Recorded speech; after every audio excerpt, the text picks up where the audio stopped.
और एक स्टिक लेकर स्विंगिंग रोप पे बैलेंस कर रखा है कि गिर जाए भगवान, गिर जाए भैया। और जब वो नहीं गिरती तो तुम ताली बजाते हो। ये शानदार। दूसरे के बल पे लड़ने की क्या जरूरत है, अपने बल पे लड़ेंगे। इसको बोलते हैं दम। अरे भैया, चरखे से आजादी थोड़ी आई थी। तो दोनों का अलग अलग रोल है। तो भारत ने एक मैसेज दिया पूरी दुनिया को और अमेरिका को, जाओ जो बिगाड़ना है बिगाड़ लो।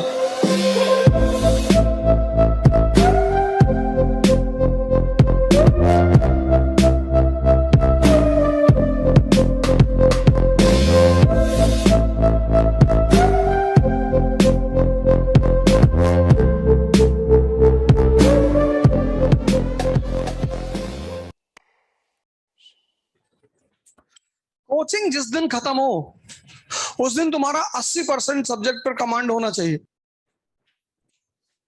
कमांड मतलब अब तुम्हें दोबारा पढ़ना नहीं है, रिवीजन करना है। तो तुम्हें पता है ना नॉन कोऑपरेशन मूवमेंट क्या है। एक पिक्चर है तुम्हारे दिमाग में कि साहब 1920 में गांधी जी बड़े दुखी थे। तो क्यों दुखी थे भाई?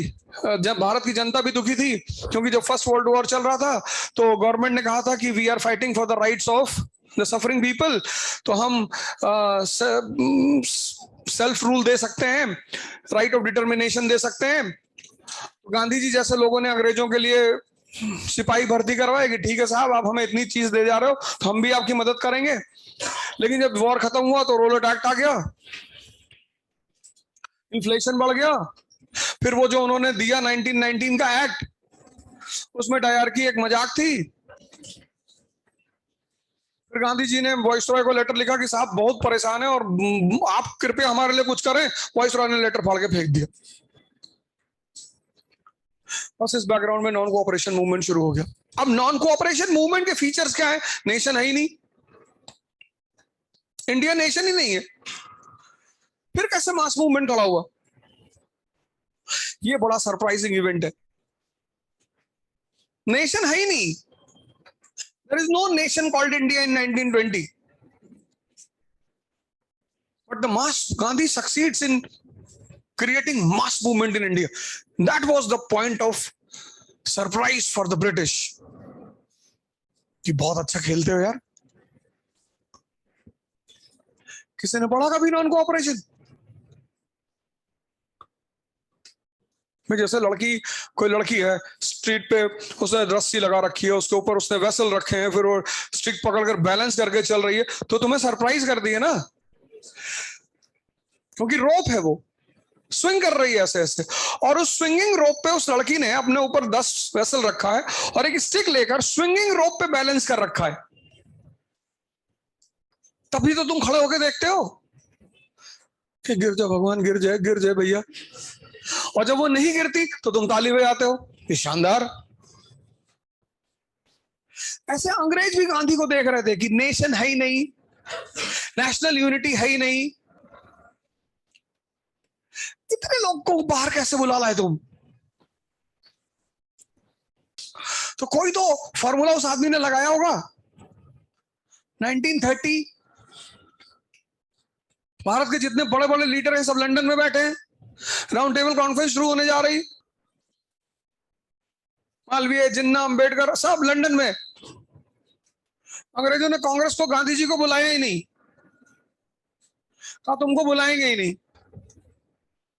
जाओ जो बिगाड़ना है बिगाड़ लो। क्योंकि बाकी लीडर तो यहीं बैठे हैं ना, हिंदुओं के लीडर बैठे हैं, मुसलमानों के लीडर बैठे हैं, दलित के लीडर बैठे हुए हैं, सब यहां बैठे हैं, जाओ तुम देखो बिगाड़ो। और पिछली बार तो तुम्हारे पास एक मुद्दा था जलियांवाला, इस बार क्या समझाओगे लोगों को जाके? इस बार पब्लिक को कैसे भड़काओगे? गांधी ने कहा हम खेलेंगे। सियारदास बड़े दुखी थे कि बाबा कुछ नहीं का, बोले हम खेलेंगे ना, हम जाएंगे 1 डाउन। कितना स्कोर है? बोले 430। बोले हम मारेंगे। जाने दो, पैड लाओ, एडी लाओ, ग्लव्स लाओ, हेलमेट कहाँ है? पहले ही ओवर में मार दिया 30 रन। अंग्रेजों ने राउंड टेबल कॉन्फ्रेंस रोक दिया कि रहने दो भैया। 10 ओवर 172 रन। वो तो ब्रिटेन का प्राइम मिनिस्टर मैकडोनाल्ड हिल गया एकदम से। मैंने कहा ये क्या हो रहा है? What is happening in India? What this bloody old man is doing? बोले साहब ये मंत्र अंतर जानते साहब, कुछ है साहब, ये है, इस कुछ से कुछ है। तुरंत तेज बहादुर सप्रू को भारत भेजा कि जाओ निकलो यहां से। जी सरकार। बोले जाओ गांधी से बात करो। कह तो सरकार उनको लंदन बुलाना चाहती है, महारानी से भी मिलाएंगे। अच्छा, तेज बहादुर सप्रू उपरू भाग के आए इंडिया। हे बाबा एक बार बात कर लो इरविन से। गांधी ने कहा हम तो बात नहीं करेंगे इरविन से, टाइम नहीं है, कार्ड खेलना है।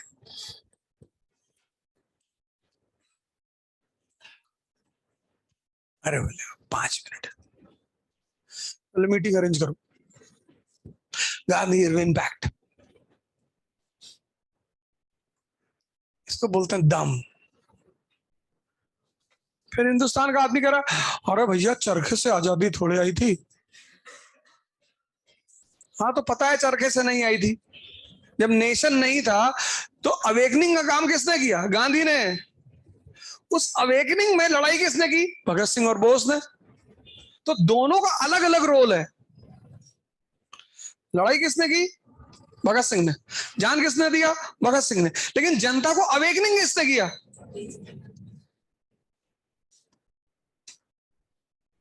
तो गांधी जी को हटा दो, फिर से भगत सिंह को लेकर आओ। तो पर्सपेक्टिव होना चाहिए, देखने का नजरिया। सुभाष चंद्र बोस एक नेचुरल फॉर्मूले पे काम कर रहे थे, एनिमी इज अ फ्रेंड। तो जापान एनिमी था ब्रिटेन और यूएस का, तो उन्होंने कहा ठीक है यार जापान से दोस्ती करके इनको मार के भगाओ। गांधी जी ने कहा क्या जरूरत है, दूसरे के बल पे लड़ने की क्या जरूरत है, अपने बल पे लड़ेंगे।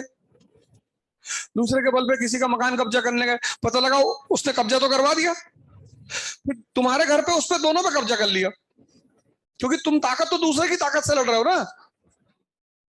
ईस्टर्न पाकिस्तान जीत लिया था तो फिर अब भारत में मिला लेना चाहिए था। अमेरिका का अटलांटिक चार्टर क्या कहता है? Every country has a right of. तो भारत ने एक मैसेज दिया पूरी दुनिया को और अमेरिका को 1971 में, we believe in the message of universal brotherhood. अच्छे लोग हैं भैया। पहले कश्मीर, तो कश्मीर में भी कराएंगे रेफरेंडम। पाकिस्तान से कहते हो पीओके दे दे, आधे घर में रेफरेंडम होगा, पूरे घर में होगा। उससे कहते हो पीओके दे दे। अब वो कैसे कहते पीओके, हम गिरवी रख दिए चाइना को, उसके पास हो तब तो दे। तो ना पाकिस्तान पीओके दे पाएगा ना रेफरेंडम होगा। तो अब कोई दूसरी सिचुएशन निकाली जाएगी, क्योंकि रहना सबको साथ में है।